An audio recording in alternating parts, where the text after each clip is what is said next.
Welcome to part 2 of the best beginner pet snakes. So part 2 is honorable mentions, because as I said before, there's lots of great pet snakes out there, and in my opinion, we listed the top 3, and now we have 3 more honorable mentions that also make pretty good pet snakes. And we're going to start off with this one right here, a Honduran milk snake.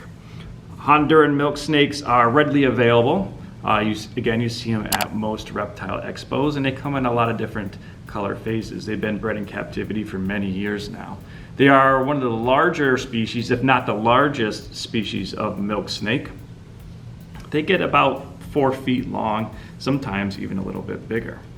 Now, why milk snakes didn't reach our list from our previous video is because most milk snakes are nocturnal. Although they will be active a little bit during the day sometimes, especially if you bump the tank or if they see you moving around, they might pop up and check you out to see what you're doing. Maybe you'll be feeding them. But most milk snakes are nocturnal, so most of their activity is going to be at night. So that's why they didn't reach our list from our last video, but they do make fairly good pets. Most milk snakes are pretty easy to keep. But like their cousins, the king snakes, again, these guys are great escape artists. So make sure you get a very secure enclosure. So this is Carla. Carla is an adult Honduran milk snake, and just like a lot of our other snakes, she's a rescue. She was someone's pet, and she's about 16 years old. Milk snakes on the average can live to be about 20-25 years old. And you can see as well, she kind of looks like she's a little opaque. She's going to shed soon. So typically she's bright red and these are bright orange. She's absolutely a gorgeous snake. I'm sure we'll do more videos with Carla in it, and you'll see what she looks like when she has a freshly shed skin, because she's absolutely gorgeous. Honduran milk snakes, like California king snakes and corn snakes, can be a little bit nippy when they're babies, a little bit defensive, but again, if you work with them long enough, if they get used to you being handled, they make really good pets. You can see she's smelling all the other snakes that I've been holding today, because in the wild, milk snakes eat mostly other reptiles, including other snakes. But in captivity, they've been acclimated into eating mice and rodents.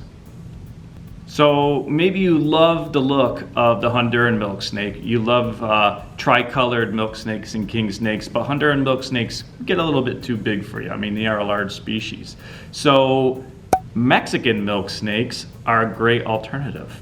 This is an adult male Mexican milk snake. He's about 12 years old, and he's only, a little bit over 2 feet long, and they're absolutely gorgeous snakes. Some other good species besides the Mexican milk snake that stay relatively small are Nelson's milk snakes and Pueblan milk snakes. Also make excellent pet snakes. But just like Honduran milk snakes, they tend to be a little bit more nocturnal than diurnal. So you might have a snake sleeping for most of the day. Another thing to keep in mind as well is usually the smaller the snake, the better they are at escaping. So since baby Mexican milk snakes are about half the size of Honduran baby milk snakes, these guys also great escape artists. So again, I cannot say this enough, make sure they're in a very secure enclosure. So our next honorable mention for best pet snake is the eastern rat snake. Or in fact, pretty much almost any North American rat snake is a pretty good beginner pet snake. But before we dive into different types of North American rat snakes, I just want to mention that in some areas, corn snakes and rat snakes and some other species of snakes that are native to North America are protected species. So please know your state laws first before acquiring these snakes, even if they are captive bred. So captive bred rat snakes, excellent pets. The reason why they didn't make our first list is because pretty much of their size, because most of them get pretty big. This black rat snake, which is found here in Connecticut, can get about 7 feet long, sometimes even a bit bigger. So they do require larger enclosures and larger prey items. But other than that, they calm down really easily in captivity, especially captive bred ones, which I always recommend. And they are actually really cool pets. Most of them are diurnal, so they're active during the day. They love to climb. We have big climbing branches in with our rat snakes. Some areas are called black rat snakes. I prefer to still call them black rat snakes, but they've been lumped into one group, eastern rat snakes. So they come in a lot of different phases depending on their geographic range. So here in the Northeast, we get the black rat snake. If you move out a little bit west, you'll get the gray rat snake, which pretty much just looks like a black rat snake, not too much difference. Some gray rat snakes retain a lot more juvenile pattern. Move further down south, you'll get yellow rat snakes.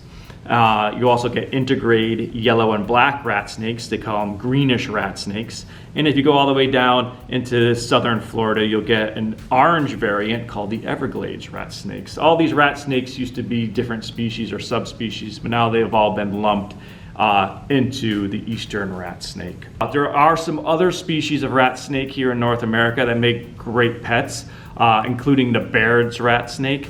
And another common one found in the pet trade is the Trans-Pecos rat snake, which is usually pretty much only found in southern Texas.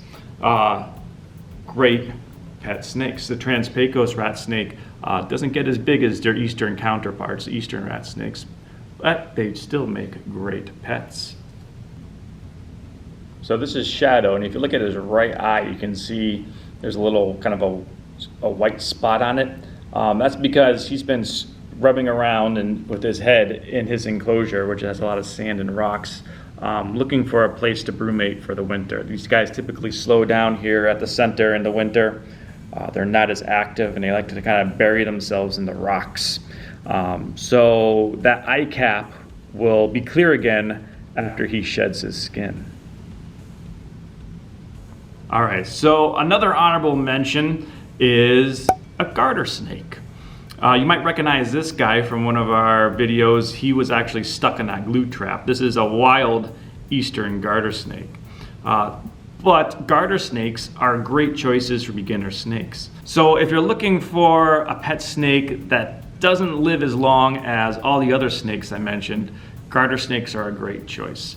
The average lifespan for a captive bred garter snake is typically around 6 to 8 years. Again, sometimes a little bit longer, sometimes a little bit less. But if you want to get a garter snake, number one, make sure they're captive bred. I know everyone watching this video has probably seen a garter snake in their yard. Try to leave those wild snakes out in the wild. That's where they belong. When I was a kid, I would go out and catch a garter snake and put it in a tank for 2 to 3 days, observe it, and then let it go. And that's absolutely fine. I might get some comments below saying, don't do that. But I encourage kids to go out and do that, to observe an animal. These are future biologists and herpetologists out there. And that's what a lot of us did as kids. We would catch a small animal, like a frog or a toad or a snake, keep it in captivity just for a few days. It will disrupt its life a little bit. But to just let it go right where you found it. But if you want to pet garter snake for a little bit longer than a few days, make sure it's a captive bred. And there's a lot of good captive breeders out there for all species of garter snakes. A lot of eastern garter snakes out there, blackneck garter snakes, California red-spotted garter snakes, plains garter snakes. There's even albino garter snakes out there, melanistic garter snakes, which are all black. And they're usually readily available at most reptile expos, and you can probably find some good breeders online as well. Very easy to take care of when they're small like this. You can feed them earthworms. You can find earthworms and slugs in your garden. You can feed them guppies from the store, although too much fish is not good for them. But you can supplement their diet with some feeder fish.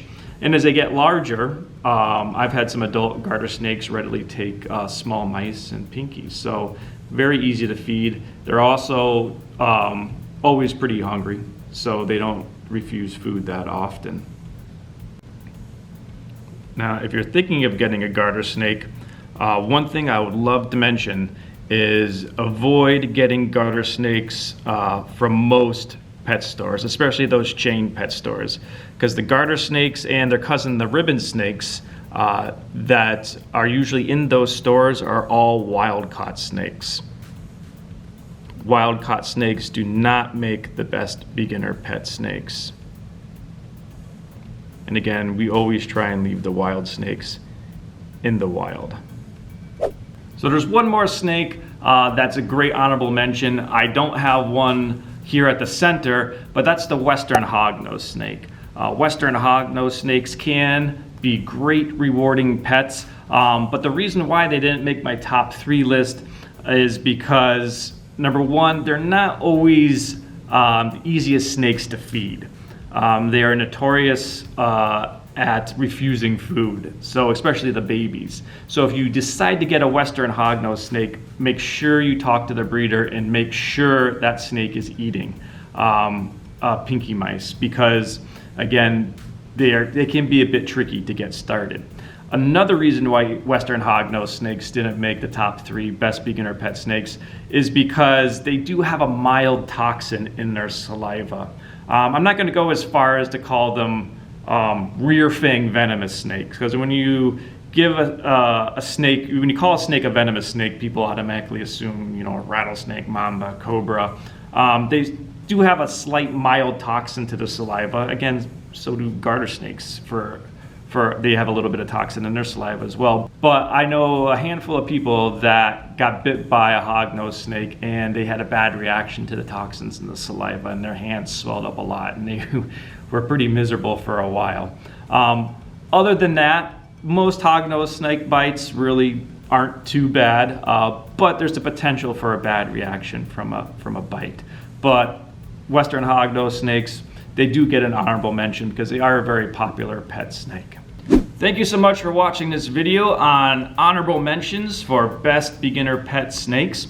If you saw our videos on TikTok, please leave a comment below. We want to know how many TikTok viewers are watching our YouTube channel. This is Brian from Riverside Reptiles Education Center saying goodbye.